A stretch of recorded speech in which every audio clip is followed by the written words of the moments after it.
Hi, I'm Coral. Hey, Dope's like literally on the way, guys. I'm trying to come in. I'm Momo, wait, I'm still in the show. And welcome back to the Komo Show.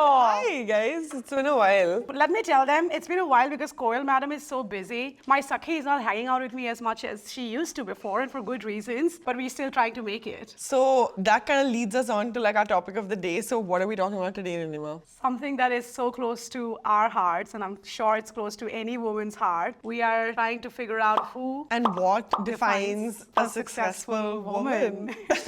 in today's world. So let's run them through because no one has had a definition of this. This is a definition No, that there keeps- has been definitions, just that they've kept evolving from Bangalore to Barcelona to Berlin. to New York to Hampi.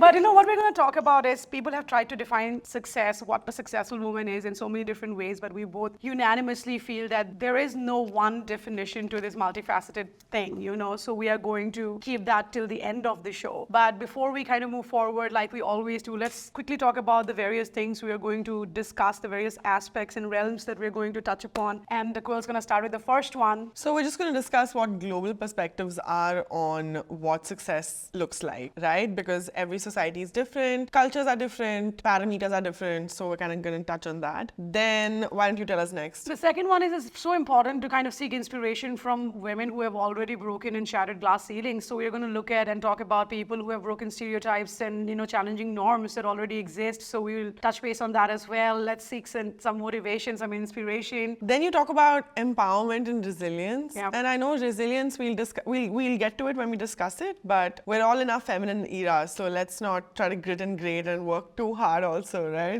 Girl boss to girl boss. Absolutely. I love that phrase that she came in today and she was saying that. I'm like, we could immediately visualize us just laying so Just girl bossing, just like lying down on the grass, Exactly. absorbing sunlight. Oh, that'll be luxury right now for me. Yeah, Oh, just my like hand-baked goods. Vitamin D. Right, and what else? Oh, this section is important. Intersectionality and inclusivity. We're going to talk about that. Extremely important with all the various genders. You know, within womanhood itself, there are so many different People who identify as sexualities. women. Absolutely. So we're going to discuss about that, of where we stand right now, and you know how that falls under success for a woman. What is the next thing? And then what has changed of your personal definition of success? So how Yeah. would you redefine success generally for yourself? And like how has that evolved for you is what we'd like to end with. So No, and then I think one of the most important things that since we are in India, and you know, let's also like talk about the challenges that we see specifically and exclusively in our country for women in our country, because I know it's different. basically, socially, India is 50 years behind the UK, they say.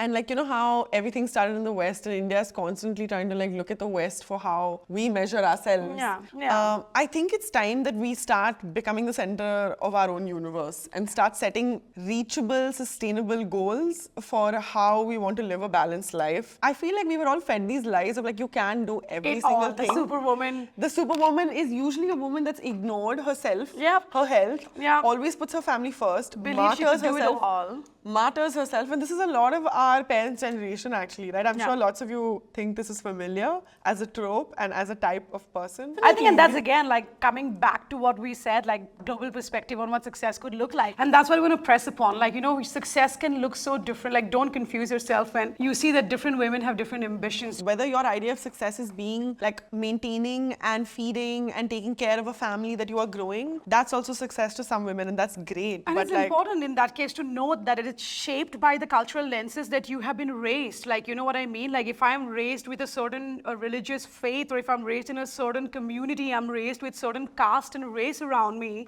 my priorities or my definition for success is completely going to be looked with the lens of that specific culture I come from. And that is why I say it's different. If I'm comparing myself with a woman from United States, you know, they were much ahead of us when it came to women being more financially independent and putting their career forward, shared responsibility in earlier. relationships with your spouse, etc., etc. And it's then coming to India now. So, you know, so what I'm trying to say is, if I'm looking at a lady from United States and I'm saying, oh my God, if she can do it, I can do it too. Wherever I was raised to say that everything in my life was raised to kind of be a suitable wife. Like, you know what I mean? I think the harassment of today's world of that basic is boring, and you gotta be this one hell of an independent, fortune recognized woman is what a success is what really annoys me. Which is why remaining, like, to be pragmatic, to be well read is so important, and to just self-educate educate. Introspect, like Introspect, honest regulate, self-reflection. educate, correct. Yeah, will help you like figure Yeah. out what success actually means to you. And I can't stop pressing on it because I feel like she said, this whole concept of that we can do it all. We can conceive a baby, we can work till the 9th month of that conception, and we can still be a CEO of a Fortune 500. Absolutely great if that's what success means to you. But is that what it means to everyone? Is everyone's body able to take that? Is that,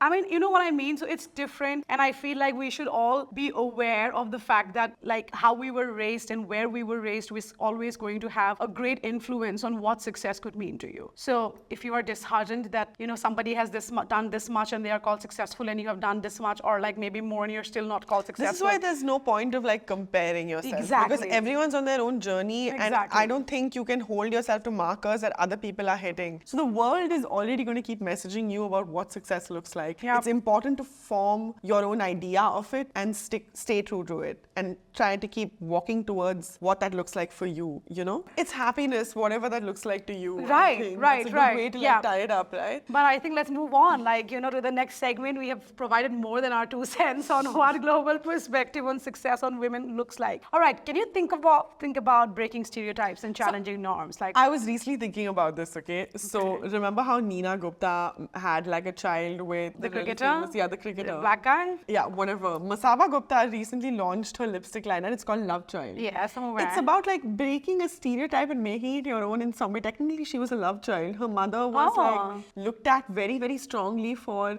having a child out of wedlock with a black dude. I mean, forget famous people. Yeah. Like if you think about challenging norms, it's happening even in our households. That's like, exactly what's we're right. the first kind of women that are making the money we are. We're as financially independent and secure as we are. I feel like there's so much that's happening in our own homes when Right. it comes to challenging norms. Because I feel like I did one. I married a guy 13 years older who I met on Tinder, who was married for 25 years and has a daughter who was just 10 years younger to me. It's not a normal thing to be doing in Bangalore City. It doesn't happen every single day. all the women in my family were not really allowed to make the choices that they wanted to make. Right, but They they all still wanted to did it, study, yeah. they all wanted specific careers in very, very highly technical fields, and they weren't allowed. So I feel like me just living my life and doing, even if I have your my own ups and terms. downs on Yeah. my own terms, is just a big challenging norm, right? So like, Looks like a privilege to a lot. yeah, absolutely. Like it should be basic. absolutely. It should be like fundamental, like it That's just, right. By now, I mean, we're heading on to 2025. The year Right. will just slip. I mean, in our own lives, can we think of anyone else like surrounded by, could you think of anybody? Anybody that you might have even bumped into and heard a story? Yeah. I've had like colleagues who have just continued to like rise up the ladder in and the very, very respected designers in the industry who have all chosen to like stay single, supremely talented. They live their lives on their own terms. They go on 2 vacations a year. Right. It looks like a great fucking life, Right. I feel like that's really challenging the norm because all of them are like pushing 40. Like they're all touching Absolutely. 40. I mean, the fear They're all of being alone, single. of ending up alone is not joke. I think my whole life I was raised, honestly, with only women who were like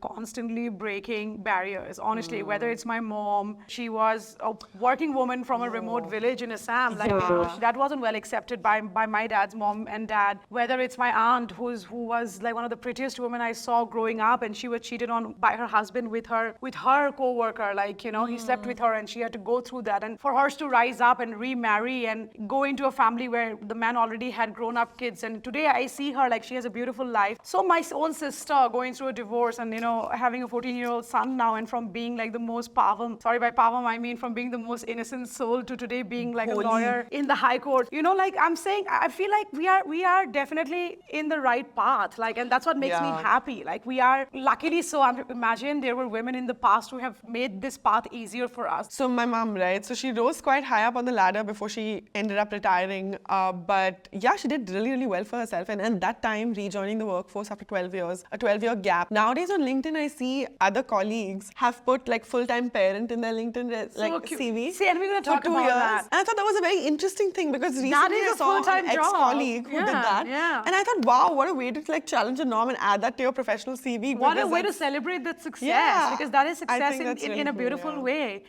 While I'm at that point, can you think of any woman who has actually broken barriers for us in the past when like women empowerment was a taboo? Could you think of anybody who has made drastic strides in I that recently front? I recently read that one of the first female diplomats was from my community, and she had to fight a lot of odds to get to do what she had to do. Really? She was a single woman. Yeah, she didn't get married. Like, and she was just a diplomat. Like, This reminded me of my God. So this is crazy. So do you guys know my grandmother is the first lady pilot of Northeast India. Oh.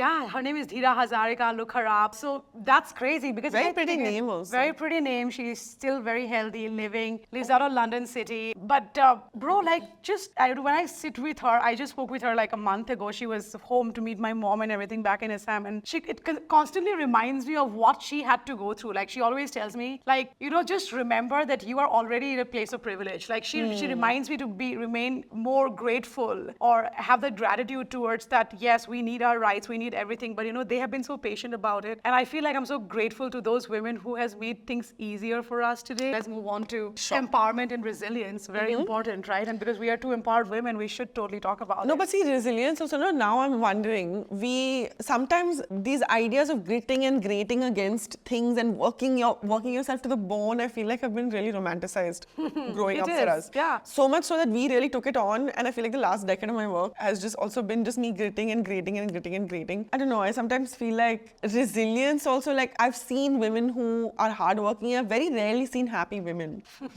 very rarely. I've seen hardworking women, I've seen stressed out women, I've seen angry women, I've seen bitter women. Happy, at leisure, at peace women is a rare one, I feel. It's not in our nature. So we have to actually build an idea of what that looks like for us first. Right. Because I don't know if I've seen it too much in my environment. Have you seen a lot of happy women, like growing up happy, at peace, chill? I'm loving raising my kids with no bitterness, no anger, no rage, no stress. I mean, the reason we don't see that is because is lack of shared responsibility, right? We are so worked out. Like not now. I'm not talking about myself. I'm talking about my mom. Like not even my mom. My mom had maids and all of that. Like from my mom generation, it was fine. I saw my grandmom, dude. Like having 7 bloody kids, raising them all, cooking for like that many people. She was so overworked. Now this overworked woman cannot be in the best of freaking mood. Can't expect my grandma to be cracking Kevin Hart jokes like when she's popped out 7 kids and cooking for 10 people, my dear friends. So that is why I think there's a lack of happy women, because like I said, one, nature of the beast, women are kind of meant to do things at all times. Like I feel, that's that. Given that, and then all of these responsibilities upon you kind of frustrates you, and then you are like I said, the same concept of like trying to be superwoman, and then at the end of the day, it makes you like restless. I mean, when I say restless, literally no rest. Full of anxiety. Yeah, anger at times. Lots of anger, lots of pent-up rage that you've not been able to like express at the right time. And we are again privileged because I feel both of us come from families who are well-educated parents. And who care about educating us. Who knew the important. I mean, it was like the basic, right? Like I said, we are privileged to call education basic. And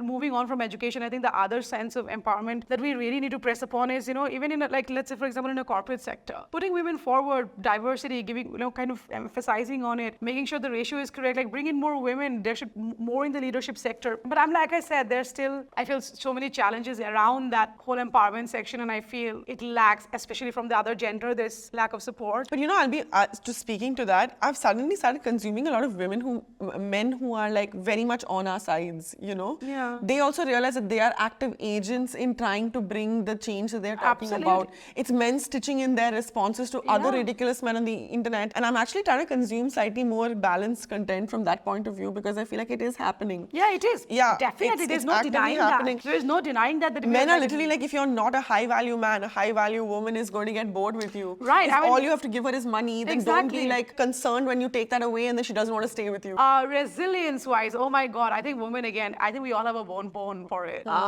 We all have a resilience bone in us. Higher pain tolerance. Absolutely. Generally. Like we are kind of made that way physically and mentally. So, and I think it has beautiful. You can reap its benefits at the end of the day, I think. And apparently the most resilient people are the most grateful. Resilience and gratitude 100%. Are directly linked. 100%. Because it's only when you count your blessings and don't take anything for granted on the daily that your gratitude naturally builds. It does. So it's really interesting, right? The other resilience, I just want to, Brené Brown moment, guys. Resilience is connected to gratitude. The other day, I think we were driving down, Suraj was there in the car, Gautam was there in the car as well, and Gautam asked me, like, why do you always pray for, like, why do you have to pray for 35, 40 minutes every day? And I said, dude, for this universe to give me this life of what I have gotten today, I'm so grateful because I've come from whatever I have endured and whatever I have seen to come to this. I want to give back to the universe this 40 minutes of my life every day to kind of express that gratitude. Because I am grateful because of from where They say praying Everything is manifesting, actually. Absolutely, That's exactly like, what you it know. is, right? All Let's right. move on to Intersectionality. I looked this up, by the way. It basically means recognizing the fact that a woman's success is custom made to each one, number one. And number two, that it kind of blends. It's a blend of like her caste, her upbringing, her educational background, her relationships in her life, the people that she has been surrounded with. And that makes many different The women kind of- across many different castes and creeds. the places and cities that she financial is- privilege. right, so everything. all of this put together is how a woman kind of defines her own success. But in terms of inclusivity, do you want to talk about it more? Like, it is again It's inclusive of like whatever the choice is. Like we said, the idea is freedom of choice, right? Like every woman having a choice for herself, a say in how her life goes, what happens with her body, how she receives, say, medical care, how she tries to define her career for herself, how she tries to define her own metric of success, as she spoke about. Before we go on to the next one, how do you define success? it kind of changed in my life, like how, in our cheating episode, how I spoke about my reaction towards cheating changed in different age. The same thing was for success as well. At one point, like for example, at 17, I felt like I would be successful if I had my bachelor's or my master's from like the great university in Bangalore City, because I came from a small town. So for me, this was a great goal, and then when I finished all of that, for me, success changed. I was like, I was in the corporate, and I was like, if I become the youngest manager that ever could be in Dell, I will be successful. Then I achieved that goal, and then success again changed. So I feel like as of now, or I think I have now come to a point in my life after going through whatever I have been through, I feel like I would be successful if no other man ever lays his hand on me or abuses me in any way. If I can live the rest of my life without that, and I think I'll die successful. You know what I mean? And Interesting. yeah, because I have the rest, I feel.